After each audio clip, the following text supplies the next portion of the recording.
Assalamualaikum warahmatullahi wabarakatuh. Kawan, sebelum Anda memulai aktivitas hari, kita ikuti kajian Syarat Hikmah Dialog Fajar. Assalamualaikum warahmatullahi wabarakatuh. Kawan, kita kembali di program Dialog Fajar bersama saya Adit Yufriansah. Dan pagi hari ini saya bersama Ustadz Toha dari Pondok Pesantren Al-Quran Nurul Falah, Surabaya. Assalamualaikum Ustadz. Waalaikumsalam Mas Adit. Alhamdulillah. Ini segar, senang terus, senyum terus. Insya Allah gak punya musuh ya. Kalau senyum terus tuh gak punya musuh. Amin. Lega rasanya Mas Adit. Iya. Kadang-kadang itu saya juga bertanya-tanya, apakah bisa orang itu atau manusia itu hidup tanpa musuh? Iya. Ini menjadi pertanyaan, mungkin bagi pertanyaan juga bagi Anda. Anda coba koreksi diri sendiri ya. Apakah saya punya musuh ya? Tanyakan pada diri Anda sendiri. Baik, bagaimana caranya supaya kita tidak punya musuh? Karena kalau tidak punya musuh, insya Allah hidup berkah, menyenangkan, bahagia. Amin. Kita langsung sambung dengan Ustadz Toha. Monggo Ustadz. Baik, alhamdulillah rabbil alamin. Terus kita bersyukur kepada Allah Subhanahu wa taala Mas Adit. Ya. Karena pagi hari ini kita bisa berteman dengan kebahagiaan dan ketenangan karena kita sudah tidak memiliki musuh di dunia. Musuh sesama manusia ya. Kalau musuh dengan setan terus kita bermusuhan, berseteru kita ya. Dengan salawat dan salam dengan wasli ala Sayyidina Muhammad, semoga tercurahkan kepada baginda mulia Nabi Agung Muhammad sallallahu alaihi wasallam. Mas Adit, memang hidup ini golek duluran selawat. Musuh itu lebih mudah daripada mencari saudara, mencari teman itu lebih sulit sekali. Menjaga bagaimana persaudaraan tetap terjaga itu lebih berat daripada kita mencari musuh. Ada orang musuh ini dikatain yang jelek-jelek sudah jadi musuh kita. Kalau musuhnya 100 tambah 10 berarti 110 sudah masuk database musuh. Maka kawan, kalau panjenengan semuanya memiliki 3 karakter nantinya, karakter ini semoga juga ada pada diri kita semuanya, maka hidup kita akan tenang dan bahagia. Tenang dan bahagia. Jika ini sungguh-sungguh kepada diri kita, maka kita akan mendapatkan ketenangan dalam kehidupan dan kebahagiaan dalam kehidupan. Amin. Artinya nggak dek gitu ya. Nggak dek itu bahasa Surabayaan. Bahasa Indonesianya ya nggak selalu was-was ya. Nanti jangan-jangan di sana ketemu sama musuh saya. Jangan musuh saya lagi. Wah, ya. Ini kayaknya di semua sudut ketemu sama musuh. Tidak seperti hanya kita ya. Di SS ketemu kawan, ketemu saudara, di pesantren Nurul Falah, Mas Adit ketemu saudara lagi. Kok kayaknya hidup ini semuanya saudara, kan enak nanti tenang hidupnya ya. Kawan, hidup kita itu jangan pernah membenci orang. Walaupun ini, karakter ini harus kita miliki bersama, dan terus kita terapkan bersama. Karena apa kawan? Suatu saat siapa tahu kita membutuhkan orang yang kita benci. Ya. Kadang kita membenci, ternyata suatu saat kita butuh sama orang yang kita benci. Terus kadang dimusuhi, diilok-ilokno. Ternyata butuh kita sama orang ini. Nggak ada orang lain selain orang ini. Itu kan malu. Iya. Malu. Yang kedua, jangan pernah mencela, merendahkan, menghina-hina. Bisa jadi yang kita rendahkan, kita hina itu lebih tinggi derajatnya daripada kita, lebih dekat dengan Allah daripada kita. Atau bahkan yang kita hina itu adalah kekasihnya Allah. Yang ketiga kawan, supaya hidup kita tenang, penuh dengan persaudaraan, penuh dengan kebahagiaan, tidak ada musuh di dunia ini sesama manusia, maka jangan gampang sakit hati ketika kita direndahkan, ketika kita diwadoni itu seperti halnya dizalimi. Jangan mudah kita sakit hati, segera bangkit.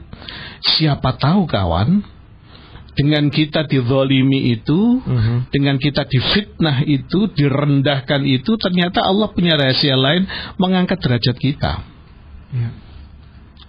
Kawan, 3 hal yang saya sampaikan tadi menjadi core besar kita ya, menjadi diskusi kita.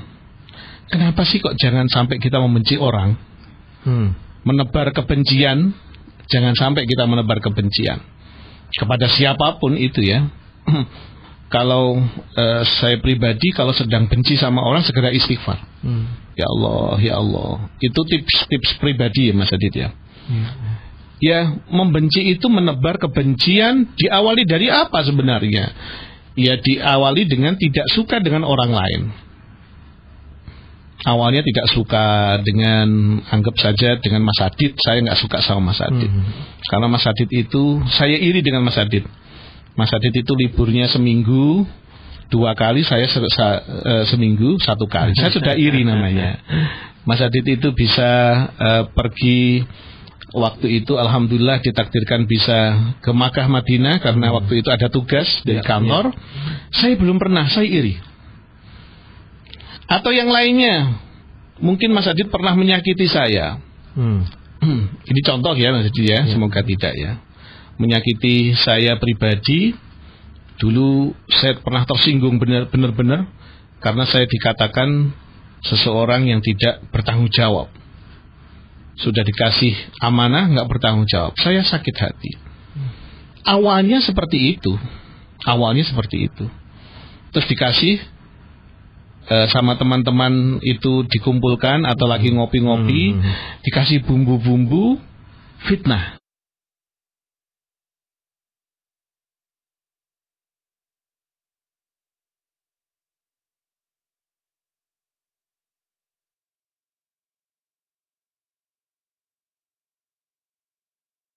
Lah yo, Mas Adit itu A, B, C, padahal cuma A saja, nggak ada B-nya nggak ada.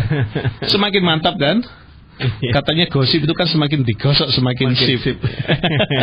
Semakin sip, semakin terus ke atas, semakin menebarkan kebencian. Sebenarnya tidak hanya sekarang kawan, dari zamannya Kanjeng Nabi itu ya begitu, itu biasa. Menebarkan kebencian, siapa yang tidak menebarkan kebencian?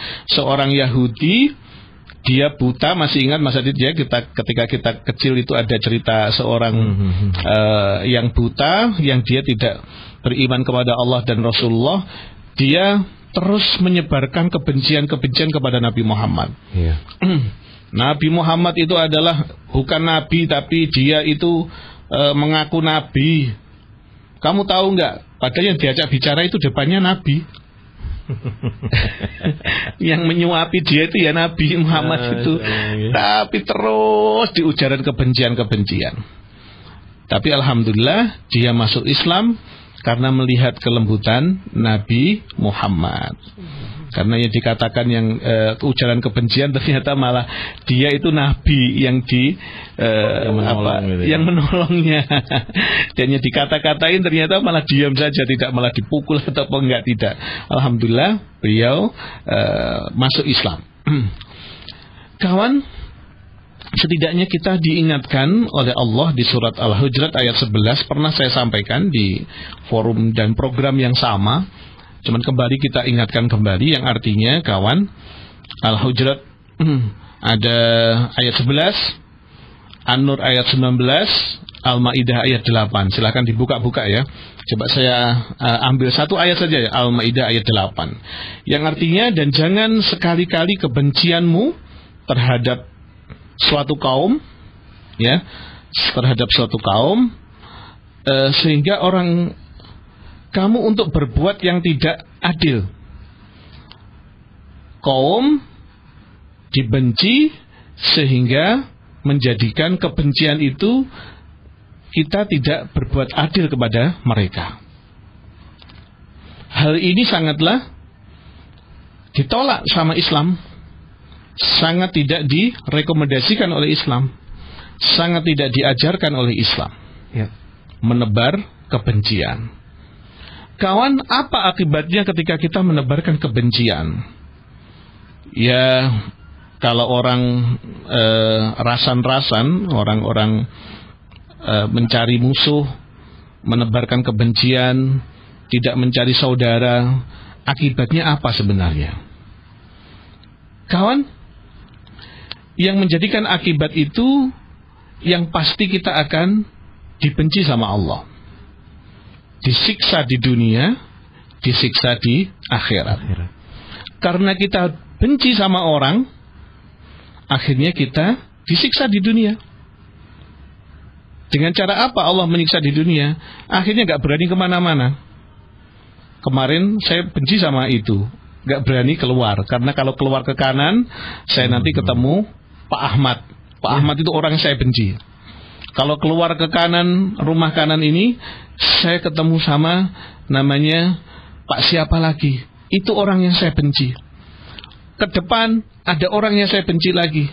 Ke belakang ada orang yang saya benci lagi. Di rumah ada yang dibenci lagi. Hidupnya penuh dengan kebencian. Maka sebelum dia berada di akhirat disiksa sama Allah, di dunia sudah tersiksa. Keluar kalau nggak pakai masker nggak berani, wajahnya ditutupi. Padahal dia cukuplah bagus wajahnya. Atau tidak perlu pakai masker sebenarnya, tapi karena dia takut bertemu dengan orang-orang yang dibenci itu, akhirnya dia menutup wajahnya. Menimbulkan permusuhan, kebencian, dan juga adu domba. Karena bagaimana tidak mengadu domba, namanya dibenci ya. Orang dibenci itu kan nggak seneng. Ketika nggak seneng kan mencari celah. Mencari celah sampai ketemu, akhirnya disampaikan kepada orang lain. Ketika disampaikan kepada orang lain, bangga sekali ya, senang sekali. Dan bahkan menfitnah kawan. Menfitnah ini akan perpecahan persaudaraan. Jangan sampai hidup kita menfitnah. Seduluran kita akan pecah. Seduluran kita tidak akan terwujud kembali. Karena kita sudah termakan oleh fitnah itu. Dan yang di Indonesia, karena kita adalah negara hukum, maka juga dilindungi oleh undang-undang, Mas Adit ya. Dilindungi undang-undang. Akan terancam hukuman pidana kalau menebarkan kebencian kepada sesama. Nah, setidaknya orang yang benci itu tidak pernah melihat dari sisi-sisi yang lain, tapi selalu melihat sisi kita selalu positif, tapi orang lain selalu negatif. Padahal di sisi kita juga ada negatifnya, tapi tidak bisa terlihat. Contoh Mas Adit. Contoh, karena membenci ya, membenci. Ada orang di depan kita nyalakan sen sebelah kiri, ngesen kiri, sepeda motor ya, beda motor. Ngesen ngiri karena dia barusan belok ngiri. Ini terjadi pada saya juga ya. Ini materi yang saya sampaikan karena berdasarkan pengalaman. Kita benci ya Allah, orang ini nggak mau matikan sen ke kirinya, barusan belok kiri memang kan. Kalau motor kan nggak otomatis. Ya, otomatis. Nggak melihat motor kita sendiri, padahal motor kita juga ngesen ngiri dari tadi. Belum dimatikan. Walah, melihat dari sisi keburukan orang, ternyata tidak bisa melihat keburukan diri kita sendiri. Gak iso ngrayai ditoke dhewe. Maka kawan, ketika mencela itu, yang tadi yang pertama adalah tidak boleh untuk pernah membenci. Yang kedua, tidak boleh mencela. Kalau tidak boleh mencela itu karena yang kita cela tidak ada jaminan dia itu lebih rendah daripada kita, atau tidak ada jaminan kita lebih tinggi daripada mereka yang kita cela. Maka kawan, ayo hidup kita lebih indah, kita cari saudara sebanyak-banyaknya, kita tidak mencela, tidak membenci, dan tidak mudah sakit hati. Semoga kita semuanya dikumpulkan dengan orang-orang solih di dunia, dan nantinya di surganya Allah kelak kita juga dikumpulkan dengan orang-orang yang solih juga, orang-orang yang baik di dunia dan di akhirat kelak. Amin ya rabbal alamin. Terima kasih waktunya Mas Adit. Mohon maaf atas keterbatasan waktu ini. Materinya masih panjang, namun harus kita berikan materi ini di waktu-waktu yang akan mendatang. Terima kasih waktunya, mohon maaf Mas Adit. Terima kasih. Satu hal sudah menyempatkan juga diri hadir di tengah-tengah kita di program Dialog Fajar pagi hari ini dan membagikan sesuatu yang bermanfaat untuk kita mengawali hari. Saya Adit Yufliansa, kawan, mengakhiri program Dialog Fajar pagi hari ini. Wassalamualaikum warahmatullahi wabarakatuh. Waalaikumsalam warahmatullahi wabarakatuh. Program Dialog Fajar yang baru Anda simak kerjasama Suara Surabaya dan Pesantren Al-Quran Nurul Falah Surabaya, lembaga dakwah yang amanah, profesional, dan berbasis Al-Quran. Pesantren Nurul Falah mencetak guru-guru Al-Quran dengan metode tilawati dan tahfidz Al-Quran. Informasi dan pemberian donasi hubungi 031 828 1278 atau nurulfalah.org. Wassalamualaikum warahmatullahi wabarakatuh.